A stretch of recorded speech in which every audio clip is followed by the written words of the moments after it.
So far this season, there have been a ton of players getting a lot of praise for having a really good year, and rightfully so, because a lot of players are putting up really fantastic numbers.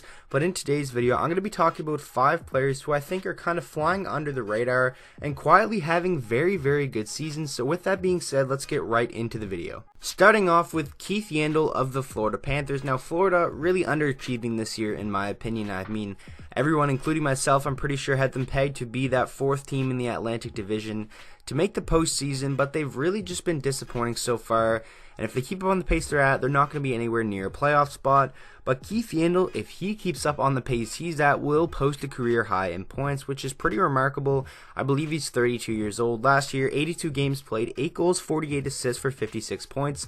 I mean, 56 points last year. Didn't really hear a lot of people talking about him last year as well, which was really a fantastic year. But this season, 33 games played, 5 goals, and 25 assists for 30 points.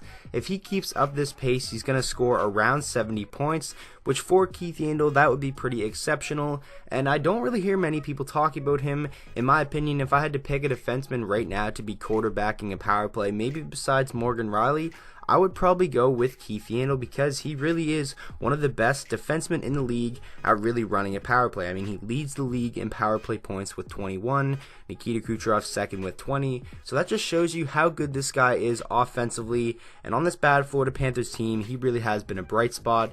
Hopefully the team can pick it up, but if Keith Yandle keeps up this pace and maybe Florida squeaks into the playoffs, we could honestly maybe hear Keith Yandle's name thrown around for Norris Trophy conversation when the year comes to an end. Next up is Vancouver Canucks forward Bo Horvat. And if you were to ask me, I definitely think he is the next captain of this team. And obviously, Elias Pettersson is really the only guy you hear talked about, unless you're talking to a Canucks fan, when you're talking about the Canucks this season. Last year, 64 games played for Bo Horvat, 22 goals and 22 assists for 44 points. And this year, 38 games played, 17 goals and 17 assists for 34 points.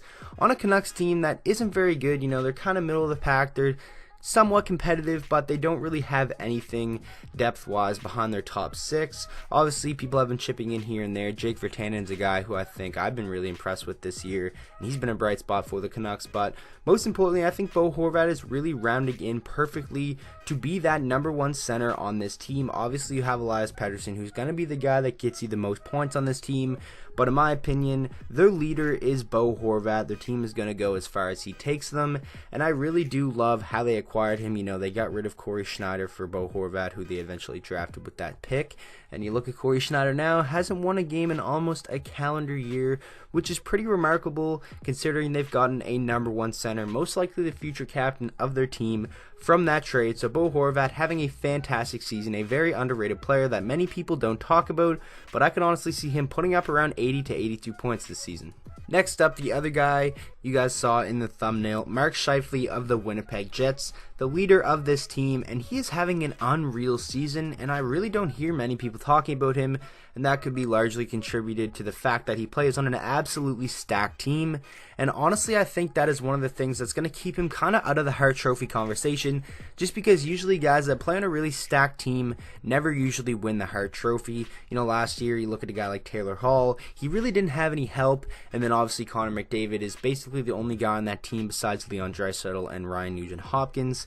And Mark Scheifele has guys like Kyle Connor, Nick Ehlers, Blake Wheeler, Patrick Laine, just a very stacked all-around team. But honestly, I think he should be in contention for Hart Trophy. I mean, Winnipeg is going to be one of the best teams in the NHL, or finish with probably the most points, or second or third in my opinion when the year comes to an end. And Mark Scheifele is the leader of that team. Last year, 60 games played, 23 goals and 37 assists for 60 points. He's always been a guy who I think, if healthy, was capable of being a point-per-game player. But this year, he really has taken that to another level. He only has 2 less goals than he had all of last season, and we're only 35 games into the year. This year, 21 goals and 27 assists for 48 points. He's up there, I believe, in top 5 point production in the entire league. An unreal season so far for Mark Scheifele, and I really do think a lot more people should be talking about him, because he really is one of the best centers in the NHL. Next up is Gustav Nyquist of the Detroit Red Wings, and I know I'm probably going to get a lot of comments saying I'm being biased, but I never really talk about Red Wings, never really praised them for that reason, but Gustav Nyquist is having a bounce back year in a big way. Last year, 82 games played, 21 goals and 19 assists for 40 points. And this year, already 31 points, and we're just 36 games into the season. He has 3 more assists already this year than he did all of last season. 9 goals, total of 31 points, like I said. And he really has been probably the second best forward on this Detroit Red Wings team, obviously behind Dylan Larkin, who I almost put on this list. But I kind of expected it from him, but I didn't really expect Gustav Nyquist to have the year that he's having right now. And come the trade deadline, I really do think Nyquist is going to be a sought-after guy from a lot of contending teams because he really can give you a big scoring boost in your top 6. And for Detroit's sake, I think him having a really good year is just fantastic. It boosts his trade value. I think you're definitely going to get a pretty good return if you are to trade Gustav Nyquist this year. I mean, you look at how they traded Tatar last year. They got 3 draft picks. One turned out to be Joe Veleno from that. So I definitely think you probably get a pretty decent return for Gustav Nyquist. And he's been a pretty pleasant surprise for a Detroit team that's kind of struggled. They've been somewhat competitive, and that's largely contributed to the play of Nyquist and Larkin, and especially Jimmy Howard and all those guys. But the one guy I decided to put on this list from the Red Wings has been Gustav Nyquist because he's really impressed me so far this season, and no one's really talking about him. And the last player we're going to talk about in today's video is Matt Tkachuk of the Calgary Flames. Calgary has been unreal this season. In my opinion, they're a legit threat to come out of the Western Conference. Last year, Matt Tkachuk, 68 games played, 24 goals and 25 assists for 49 points. And this year, 36 games, already 15 goals and 26 assists for 41 points. Matt Tkachuk really has been a machine so far this season. What's impressed me most is he's really toned back kind of that gritty style of play. He's still playing with a chip on his shoulder. He's still getting under the other team's skin, but I rarely see him really cross the line, and he's not really becoming a dirty player. He's just a hard guy to play against, and obviously very skilled, very talented, as you can see with the 41 points in 36 games. Already 1 more assist than he had all of last season.